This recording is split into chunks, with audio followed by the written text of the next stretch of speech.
जय श्री राम।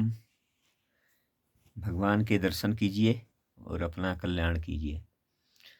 आज मैं आपको एक अनुभव गम्य और सबसे इम्पोर्टेंट बात जो मैं बता रहा हूँ आपको, शास्त्र के अनुसार अगर आपको उसमें कुछ डाउट होता है तो आप जाके गरुड़ पुराण को पढ़ लीजिए या सुन लीजिए। आजकल इंटरनेट पे सब कुछ उपलब्ध है। कुछ लोग क्या करते हैं, बहुत शक्की होते हैं, उनके दिमाग में अच्छे आदमी के ऊपर भी बड़ा शक करते रहते हैं कि मतलब ये कैसा होगा, उसके आचरण कैसे होंगे। मतलब बहुत सज्जन मनुष्य को भी आप गलत समझने लगते हो क्योंकि आपको इतना अनुभव नहीं है। इसलिए आज भगवान की इच्छा के अनुसार लग रहा है मुझे ऐसा, तो मैं इसलिए ऐसा एक वीडियो बना के दे रहा हूँ। जैसे कि ये भगवान है, भगवान की भक्ति करना बहुत आसान है। क्यों? कि अगर आपके पूर्व जन्म के संस्कार अच्छे हैं तो आप धर्म कर्म में लग जाओगे, आप भगवान की भक्ति ही करने लगोगे। भगवान की उपासना जब तक पूजा पाठ नियम करोगे, नियम से जब चलोगे तो आपकी संपूर्ण इच्छाएं धीरे धीरे पूर्ति होने लगेंगी। ये है शास्त्र, यही कहता है। धर्म कर्म करना चाहिए। जहाँ से हमारी सृष्टि उत्पन्न हुई है वहाँ से ही ऐसा बताया गया कि हमें भगवान विष्णु ने अगर हमें उत्पन्न किया है। भाई भगवान की नाभि कमल से कमल निकला, कमल के ऊपर ब्रह्मा जी हुए, ब्रह्मा जी ने तप किया, उसके बाद में भगवान ने उनको आज्ञा दी कि आप सृष्टि कीजिए। तहाँ से सृष्टि चालू है। तो भगवान की ही कृपा है ये, नारायण की, राम की, कृष्ण की, जो जिनको आप लक्ष्मी नारायण बोलते हो वही राम है, वही कृष्ण है, वही विष्णु है, वही नारायण है। तो उनके ऊपर इन्हीं की कृपा से होता है। तो वहाँ से ब्रह्मा जी ने सृष्टि की, सृष्टि करने के बाद में धर्म कर्म हमारे लिए बताया गया कि हमें पूजा पाठ, नियम, हवन, यज्ञ, जब तक पूजा पाठ नित्य करना चाहिए। ठीक है? व्रत पूजा, पुराणों का, धर्मशास्त्र को अध्ययन स्वाध्याय करना चाहिए, पढ़ना चाहिए, सुनाना भी चाहिए, श्रवण कीर्तन बताया गया। तो इसके हिसाब से हमें चलना चाहिए। अभी कुछ लोग कथाकार या पूजा पाठ जो भी करते हैं, अब फिर भी अच्छे धर्मात्मा आदमी को वो गलत समझने लगते हैं कि ये आदमी ऐसा हो सकता है।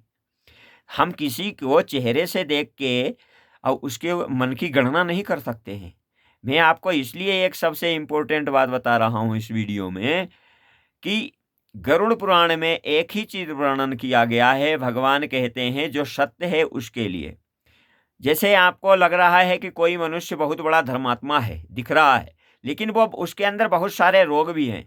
उसके अंदर बहुत रोग ऐसे हैं जो उसको नित्य दवाई की सेवन करता है। जवानी में 80 साल के ऊपर हो गया तो कोई नो प्रॉब्लम। 80 साल के ऊपर शारीरिक कष्ट आते हैं। क्यों?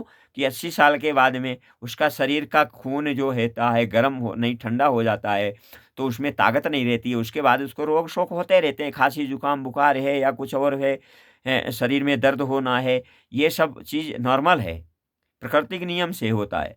लेकिन अगर किसी आदमी के जवान है, वो तरुण है और उसके अंदर बहुत सारे रोग भी हैं, उसको शुगर या कोई भी है, कैंसर है, कोई और ऐसी बीमारी है जिससे कि उसको नित्य मतलब दवाइयों का सेवन, औषधियाँ लेनी पड़ रही हैं, तब वो उसका जीवन निर्वाह हो रहा है। लेकिन वो ऊपर से आचरण कर रहा है, ऊपर से बड़ा धर्मात्मा। लेकिन ठीक है, अभी वो धर्मात्मा हो गया। धर्मात्मा वो क्यों हो गया? क्योंकि उसके ऊपर बहुत सारे संकट आ गए। उसने बहुत सारे पाप किए थे पूर्व जन्म में या इस जन्म में ही किए होंगे। लोगों के साथ छल कपट, धोखा देना, गलत व्यवहार करना, आचरण करना, तो उससे क्या होता है, उसके बहुत रोग आ गए। रोग कहाँ से उत्पन्न होते हैं? रोगों की उत्पत्ति है सूर्य से, क्योंकि सूर्य भगवान ने के नेत्र बताए गए। भगवान विष्णु के नेत्र कौन है? सूर्य। गीता में आपने उपदेश सुना होगा। गीता में भगवान कृष्ण कहते हैं, जो कहते हैं वो सत्य ही बोलते हैं। तो भगवान के नेत्र जो हैं सूर्य बताए गए, चंद्रमा। तो सूर्य देव क्या करते हैं? संपूर्ण देव मतलब ब्रह्मांड में, सृष्टि में चमकते हैं, वहां से दिखाई देते हैं सबको। चाहे जीव जंतु पशु पंछी कहीं भी हो, वहां पे उनकी दृष्टि पड़ती है कौन क्या आचरण कर रहा है। तो सूर्य से ही रोग उत्पन्न होते हैं। अगर सूर्य रोग हमें हो गए तो समझ लो कि हमारे से सूर्य रुष्ट हैं। क्यों? कि सूर्य ने मुझे देख लिया है कि मैं गलत हूँ अंदर से। उनको पता है, देवता है ना वो, उनको सब कुछ पता है। हमारे हृदय की बात भी पता है कि मतलब हम क्या सोच रहे हैं, क्या नहीं कर रहे, आचरण हमारे कैसे हैं। मान लिया जाए हम किसी से कुछ भी छुपा सकते हैं, उसको मूर्ख बना के, सामने वाला दिख नहीं रहा, कमरे में हम बैठे कुछ भी कर रहे हैं, ठीक है, बेशक हम धर्मात्मा हैं, हम बहुत बड़े कथाकार हैं या कुछ भी हैं, लेकिन हम अंदर से गलत हैं, अपने अंदर आचरण मेरे अच्छे नहीं हैं, तो समझ लो कि मैं गलत हूँ, तभी हमें रोग होगा। जो इंसान आपको बहुत निरोग है, जिसको कोई भी रोग नहीं है, मतलब मौसम परिवर्तन के समय अगर कोई किसी को खांसी जुकाम बुखार हो जाता है तो वो अलग बात है कि मौसम परिवर्तन हुआ तो उसको हो गया, 2-4 दिन के लिए हो गया, साधारण दवाई सही हो जाएगा। लेकिन एक इंसान को परमानेंट रोग है, कोई भी रोग हो, एक हो या 10 हो, अगर उसका रोग है, वो डेली औषधि का सेवन करता है और तरुण है, वो 80 साल से ऊपर का, मतलब 60 साल से पहले जवान है, और फिर भी उसको बहुत सारे रोग हैं, देखने में वो बहुत बड़ा धर्मात्मा है। लेकिन इससे ऐसा लगता है कि उसने पूर्व जन्म में उसके आचरण अच्छे नहीं थे, या इसी जन्म में उसके बचपन से या कभी आचरण अच्छे नहीं थे, या उस इस समय भी उसके अंदर छल कपट और किसी से घृणा द्वेष चल रहा है। तब उसको क्या है, भगवान उसको दंड दे रहे हैं, उसके आचरण नहीं ठीक थे, इसलिए वो दिखावा तो कर रहा है कि मैं बहुत बड़ा धर्मात्मा हूँ, पर वो धर्मात्मा रियल में नहीं था, ना है, क्योंकि उसको इतने रोग दे रखे हैं। देवता देते हैं रोग भाई, सूर्य नारायण रोग देते हैं, हमारे पूर्व जन्म के संस्कार। और जो इंसान बहुत हष्ट पुष्ट है, उसको कोई रोग नहीं है, वो काला पीला गोरा कैसा भी है, धर्मात्मा होना चाहिए। अगर धर्मात्मा वो अच्छे आचरण कर रहा है, भगवान की भक्ति कर रहा है और उसको कोई रोग नहीं है, तो समझ लो कि वो आदमी पवित्र है, वो पूर्व जन्म से ही पवित्र है, उसके आचरण भी अच्छे ही हैं, ठीक है। तो इसलिए उसके ऊपर कोई रोग शोक ऐसा नहीं है। बेशक उसके पास धन धान्य ऐश्वर्य हो या नहीं हो, उससे कोई लेना देना नहीं है। धन धान्य ऐश्वर्य ये भी पूर्व जन्म से ही मिलता है, कि हमारी पूर्व जन्म में हम कुछ कर रहे थे, हमारे भजन पूजन कर किया, हमारी इच्छा थी धन की, तो उस जन्म में पूरी नहीं हो पाई, तो इस जन्म में धन दे दिया गया। लेकिन उसका धन का हमने उपयोग कर रहे, इस जन्म में नहीं कर रहे।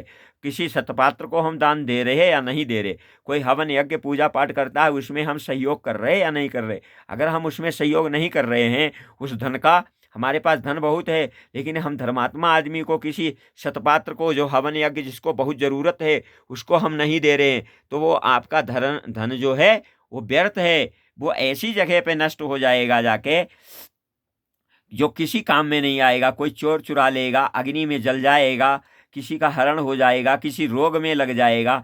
ऐसा क्यों? कि वो धन सदुपयोग में नहीं दिया आपने, किसी धर्मात्मा आदमी को आपने उसको प्रयोग नहीं किया, धर्म में नहीं लगाया उस धन को, इसलिए वो धर्म नाश हो जाता है। क्योंकि ये क्या है सृष्टि का, इसमें जो हम रह रहे हैं यहाँ पे, प्रारब्ध भोग रहे हैं, तो यहाँ पे क्या है, नश्वर है, सब कुछ चीज नष्ट हो जाती है, जो पैदा होता है वो मर जाता है, नष्ट हो जाता है।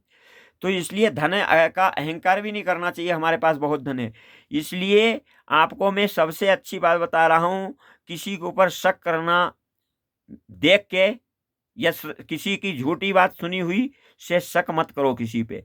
वो आज अगर आपको जो दिखाई दे रहा है निरोग है, धर्मात्मा भी है, हष्टपुष्ट है, अच्छा है, ठीक है, उसके पास धन धान्य श्री है नहीं है, तो वो आदमी पवित्र है, पूर्व जन्म से भी पवित्र था, आज भी पवित्र है, आज भी वो धर्मात्मा है। दिखावा और पाखंड नहीं वो कर रहा है, लेकिन वो किसी को गुमराह भी नहीं कर रहा, वो किसी से छल कपट भी नहीं कर रहा, वो आपके कल्याण के लिए, आपको सदमार्ग पे लाने के लिए कुछ बोल तो सकता है, क्रोध कर सकता है, आपको समझा सकता है किसी चीज़ से, लेकिन वो आपके साथ छल कपट नहीं कर रहा है, आपके प्रति घृणा नहीं कर रहा है, आपके कल्याण के बारे में सोच रहा है, आपको सदमार्ग दिखाने के लिए सोच रहा है। अगर ऐसा व्यक्ति है जिसको कोई रोग शोक नहीं है और धार्मिक व्यक्ति है, तो समझ लो कि वो सज्जन है। और जिसको बहुत सारे रोग हैं, वो सज्जन भी होते हुए, ये मतलब कितना बड़ा भी आपको धर्मात्मा भी हो, कथाकार भी हो, अगर उसको बहुत सारे रोग हैं, तो समझ लो कि उसके पूर्वजन्म के आचरण ठीक नहीं थे। ऐसा मैं बता रहा हूँ, खुल के बोल रहा हूँ, लगेगा थोड़ा बुरा, कोई बात नहीं है। आप गरुड़ पुराण पढ़ लीजिए जाके, उसको श्रवण कर लीजिए जाके, कौन सा रोग क्यों होता है, मतलब पूर्व जन्म में हमने क्या पाप किए थे, तब हमें वो रोग हुआ है, उसका हमें दंड मिल रहा है भाई। जो मनुष्य दंड नहीं दे रहा है, जो लोग पाखंड दिखाते हैं, ऊपर से कुछ हो रहे हैं, अंदर से कुछ हो रहे हैं, तो उनको दंड कौन देता है? देवता, सूर्य नारायण। पूर्व जन्म के आचरण के अनुसार तभी उसको बहुत सारे रोग होते हैं, रोज उसको दवाई औषधियों का सेवन करना पड़ रहा है। बेशक वो इस समय बहुत धर्मात्मा हो गया हो, डर के मारे हो गया होगा। आपको मालूम होना चाहिए, आपने देखा होगा हनुमान जी ने कितने लोगों का दंडित किया है। अब आप कहोगे कि साधु महात्मा कोई है, किसी के ऊपर क्रोध कर देता है अनायास, ये दंड देता है, वो क्यों? उसको समझाने के लिए वो कर रहा है, गलत नहीं कर रहा उसके साथ। हनुमान जी ने शनिदेव को, शनिदेव कितने उदंड थे, उनको हनुमान जी ने समझाया, सदमार्ग पे लाए कि उदंडता मत करो, धर्म पे मार्ग में लाए। राहु केतु, राहु कितना उदंड था, उनके परिवार को ही नष्ट कर दिया, लेकिन किसने? हनुमान जी ने उनको दंड दिया। हनुमान जी ने उनको दंड देने के बाद में उसको सदमार्ग पे लाए, तब से वो मतलब अपने मार्ग पे चलने हैं। देवराज इंद्र, देवराज इंद्र को कितना अहंकार हो जाता है, कभी भी भगवान से भी बड़ा समझने लगते हैं, तो उनको क्या हुआ? हनुमान जी ने कितने बार, आप देखो हनुमान जी के बारे में जानो, हनुमान जी ने उनको सदमार्ग में लाने के लिए कितने बार उनको दंड दिया देवताओं को। क्यों? हनुमान जी रुद्रावतार हैं, शिव जी के क्या नाम अंश हैं, शिव ही समझ लो, एक तरीके शिव की पूरी शक्ति है, तो उनके अंदर शिव जी का पूर्ण वो है, तो धर्म के प्रतीक हैं वो, धर्मध्वज बताए गए, मतलब शिव जी को धर्मध्वज बताया गया। तो इस तरीके से आप लगा लो कि जब कोई धर्मात्मा आदमी किसी को अच्छे मार्ग पे लाने के लिए उसको समझाता है, तो उसको कठिन भी बोलना पड़ता है थोड़ा। उसको सामने वाले को तो बुरा लग रहा है क्योंकि उसको तो ज्ञान नहीं है, उसको वेद शास्त्र, उसने किसी शास्त्र का अध्ययन नहीं किया, उसको भगवान के प्रति अनुभव भी नहीं है, तो उसको समझाने के लिए कोई वीडियो डाल के या कैसे भी उसको समझाता है, लेकिन उसको लोग गलत नहीं समझना चाहिए, हर आदमी गलत नहीं होता है, ठीक है। अगर आदमी हष्ट-पुष्ट है, ये आपको बहुत बड़ी बात बता रहा हूँ, ये कथाकार भी आपको नहीं बताएगा कोई, क्योंकि उसको अनुभव नहीं होगा इस चीज़ के बारे में। जो निरोग है, कोई रोग नहीं है, धर्मात्मा भी है, तरुण भी है, तो समझ लो कि उस आचरण अच्छे हैं उसके। ये है मनुष्य की पहचान। वो आप पूजनीय है, वो कहाँ रहता है, क्या करता है, ऐसा नहीं।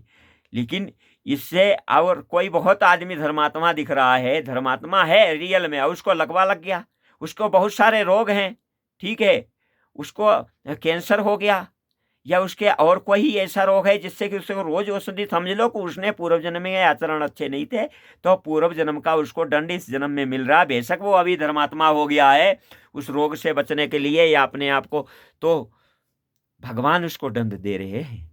तो ये समझ लीजिए आप, इस तरीके के जो भी मनुष्य होते हैं, वो पूर्व जन्म के उनके संस्कार अच्छे नहीं थे, इसलिए वो रोगी है। चाहे कोई भी हो मनुष्य, संपूर्ण मनुष्य की बात कर रहे हैं, मैं किसी पर्सनल नहीं, किसी के लिए बोल रहा हूँ। ये मतलब ये गरुड़ पुराण का ये नियम है।